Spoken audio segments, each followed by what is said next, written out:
Hi everyone, welcome to week 2. This week we will be talking about buyer personas and thought leadership. Last week we looked at how Web 2.0 is changing the way that businesses and organizations communicate with their current and potential customers. Because today an organization can speak directly to customers and not have to go through uh, mainstream media like it had to in the past. So this week we're looking at who are our buyers, who are our customers. In the marketing and PR world, we usually the word publics and audiences instead of buyers. But to be consistent with our text, I will use the term buyers as much as I can throughout the course. I might have some habits of going back and talking about target audiences and publics just because of all of my background in public relations. But really, you can think this could be donors, it could be students, it could be prospects, it could be volunteers, subscribers. So the term buyer is a loose term for any of those audiences that you're trying to reach. The most important point to remember as you develop your marketing, PR, or social media plans is to focus your complete attention on the buyer. It's not just about your organization, it's not about your products, it is about your buyer, and you want to have a two-way conversation with that buyer. So to do that, you need to first find out more about them. And most often you'll be targeting more than one specific audience, one specific type of buyer. In the old media world, an organization would use a wide brush to use the mass media to reach everyone, all the audience in the same manner. Now we try to have a targeted approach. So we want to target specific buyer personas instead of using a one-size-fits-all campaign that targets everybody but appeals to nobody. That's a quote from your book. So Scott recommends actually creating more than one buyer persona for your company, for your products. Because, for example, if it's a Rochester College, you will have audiences that might be students, you might have parents, alumni, donors, and those are all different audiences, and you'll need to write buyer personas and think about who those different audiences are. So instead of using one message for all of those audiences, you try to come up with specific messages for each specific audience.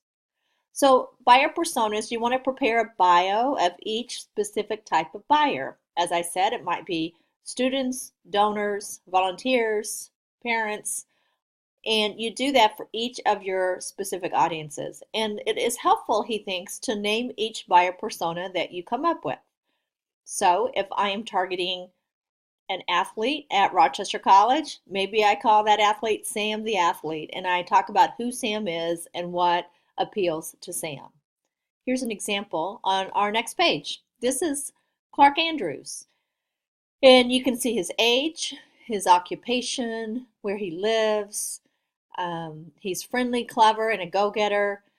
We have a photo of him. And again, this is just a representation of who that audience was. But if you have Clark that you're writing to or preparing materials for, and you're always focused on Clark, who is representative of your entire buyer persona, then you will write directly to Clark, and that will make you more effective. So you know what his goals are, his frustrations, there's a bio of him, what technology he uses, what brands he follows, things like that. That will help you target your information specifically to that buyer persona. So you want to find out details such as what are their goals and aspirations? What problems do they have in life? What media do they rely on for answers to their problems? How can you reach them? What motivates them? What drives their decision making? What's their background? What activities and events do they participate in? What words and phrases do they use? And what images and multimedia appeals to each specific buyer persona? So those are questions that you want to be able to answer so that you know who you are writing toward. Those of you who take PR media techniques or will take it or have taken it, you will be writing buyer personas for your client's audience so that you can help develop this kind of strategy. In this class, we're just learning about what it is and how to use it. We're not actually putting it into practice like we do in that other class. Okay, so once you have your buyer personas in place, you need to start thinking about how to reach out to them and what type of content you want to provide. What type of content are they looking for? What would be useful and relevant to them? So you want to start having a conversation with your audiences. Paul Gillian, in his book Secrets of Social Media Marketing, writes that customers are sneering at sales pitches. Don't pitch, it's about engagement. Form a relationship through the exchange of useful, meaningful information. So, with the right content, you can attract an audience by appealing to their interests, activities, and needs. Scott calls this thought leadership. He writes that providing valuable content can be helpful and contribute to your positive reputation in the marketplace of ideas. So if you want to provide solutions to your buyers. So for example, if you have a client that's a preschool and you run that preschool, you might offer some content that would be helpful. It's not about the preschool, but it's about things that parents might be looking for, such as 10 steps to prepare your child for kindergarten, or helping your child make friends, not enemies, with the preschool set. So that's content that might come up that they are searching for. They're looking for information to help them be better parents. They might come across your blog or that content that you put on social media, and then they'll start connecting with you. You're developing a relationship with them. You're not just asking them to sign their kids up for their preschool.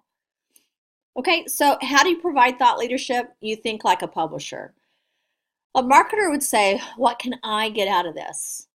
What can I get from my relationship with the buyer? What do I want them to do for me? And just thinking from that approach is thinking about it incorrectly. You want to really think about yourself like a publisher. What can I give my audience that's interesting and relevant?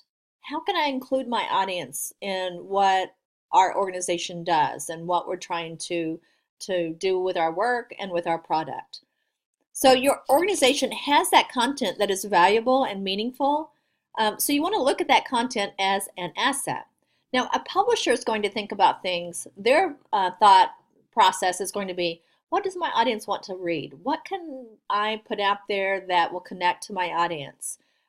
What's interesting information that we have that I can present in a creative and coherent manner? What will be useful to them? So you want to think about things like inform, educate, entertaining, and not just about selling. Not trying to get them to sign up for something or buy a product, but providing them information, educating them, and entertaining them as well. So content is king. It is the most important thing that you have, that your organization has. It shows you as being a vital part of the community. It offers you authenticity because you are providing information that is useful. So once you do that, you can start using that content in many different ways. Today, people can look out and research just about anything on the internet. So you can be there, your company, your organization, your church, your school, whatever it might be, can be there to provide awesome content that will help them in what they're searching for. And content is also very versatile. So if you write something for a news release, you could probably adapt it and write it into a blog, put it in that conversational style. You can also take parts of it and turn it into a social media feed, or you can use your social media feed to connect to your blog, all of those things. It really comes down to finding content that people want and being a voice that can fill a need or solve a problem. So some tips for creating thoughtful content. Know who your audience is. We've talked about that, buyer personas. Make it interesting. I think the type of writing that we need these days is not the academic tone of writing, but the conversational style.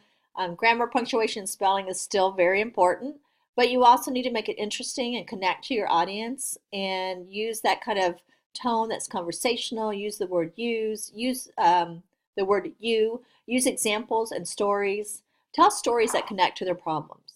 You can also build a community. People like to interact with each other and belonging to groups with common interests and common goals.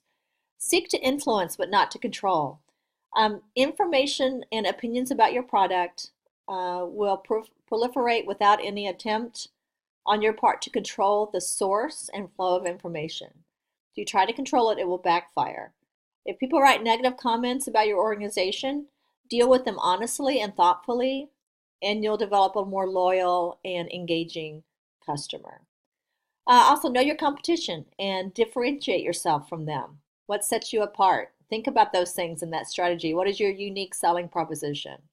Use strong headlines. We'll talk more about headlines in a few weeks. But basically, when we get to search engine optimization, you need to be using the right types of words that people will be searching for when they're looking for your company, your organization, or your industry as well. And you also have to alert the audience that the content's available. So it may take a while to develop a following. And even when you do have an audience, you must constantly alert them to new content. And you can do this via social media, via Twitter, Facebook. You can use email, references on your website or in newsletters. Just keep always alerting the audience about how they can find the information that they're looking for.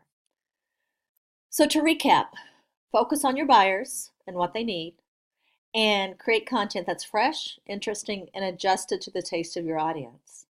And I want you to know the short little lectures that I'm putting up each week is kind of pulling out highlights from your chapters and the material that you're reading about, just to help you hear it from me in my own voice. So I'm not going to repeat everything. Be sure and be reading your chapters. This is just a quick highlight of what we're learning about for each week. So thanks. I hope you enjoy the things that you're learning about and reading in your textbook.